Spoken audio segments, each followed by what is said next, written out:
I won't do just a quick, it's Saturday night. I'm going to post a Sunday tomorrow, Sunday sermon.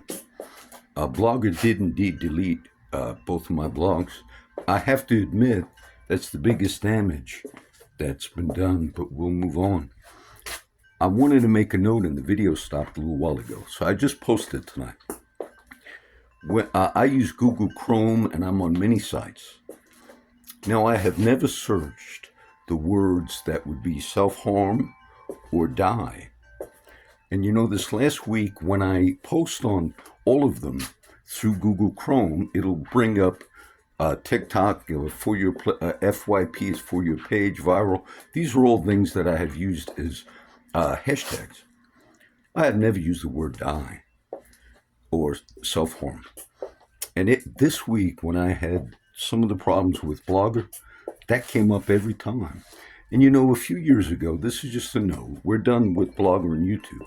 But a few years ago, I had my battles with different sites.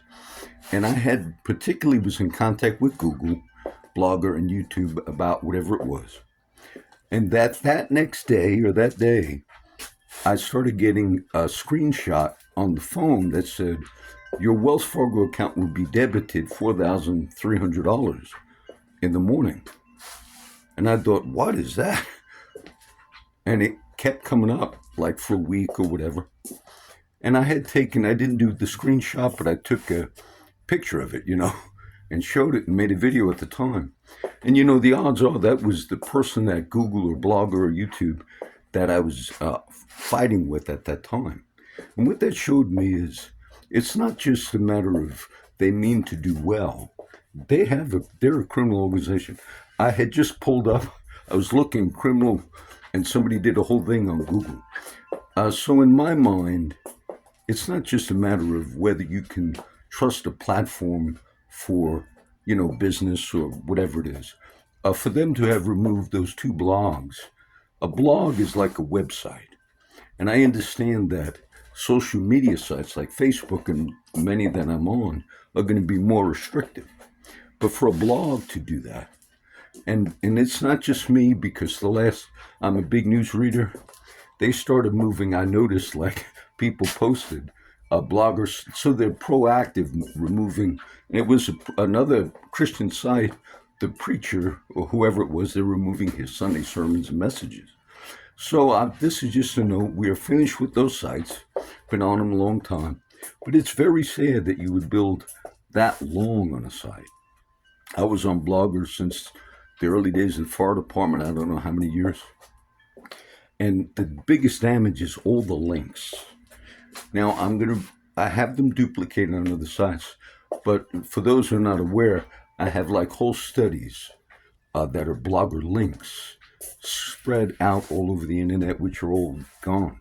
I would just make the note, this is, like I said, Saturday night, but when I started seeing what I mentioned, I thought, you cannot trust that company.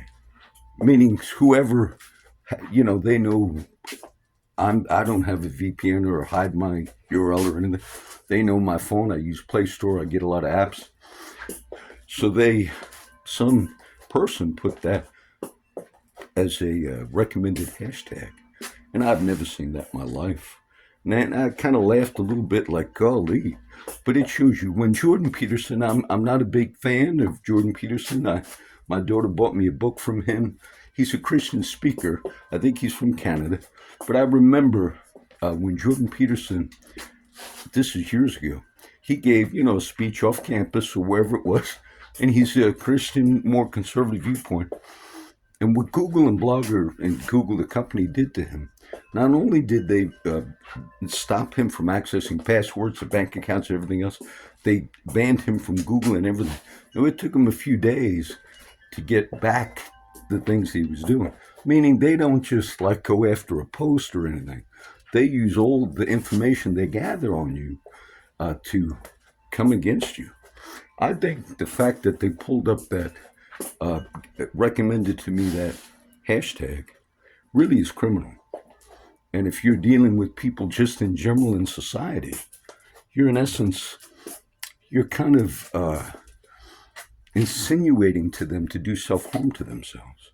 And that is a very, if you have young kids that are doing these things that are basically, that's who works at Google engineers and all, that is not just a matter of removing someone's blog.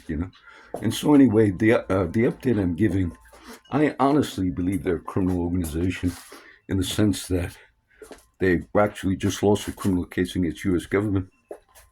So Blogger, the search engine, it might have to be split up. Now, it's not determined yet, but they lost a criminal case. So who knows? Google, what is it? Alphabet is their stock. So we'll, there's you're going to have a .com bubble in general. Being I made this update, the NVIDIA, I'm sure it's a wonderful company. It's the AI chip maker company. But for you to have that valued at trillions of dollars and to have one chip company be dictating the world market, and that's just one, but you have the big tech that dictate the world markets. And I told a few people at the time as NVIDIA was rising so high in trillions of dollars of valuation, I told my daughter, I said, it's just a chip company. I said, and I understand people believe there's potential in it. The markets are tricky. If people invest tons of money into markets, it gives the incentive for others to say, oh, if so-and-so put a few million or whatever, it's like somewhat of a rigged game, to be honest with you. So the valuation in general of tech is so overvalued. But I got to say, Google, my belief is we're done with Google, YouTube, and I believe they were criminal in what they did to me, in the sense that you should never recommend something like that, no matter how much you're arguing with the person, to cause self-harm. And I tell you, they put that, and it never came up in my recommended, like, hashtags. I never used that ever as a hashtag. And every time the last week, die, right in with TikTok and the other things I use, die. They're criminals about as much as you can get. Okay, God bless everybody.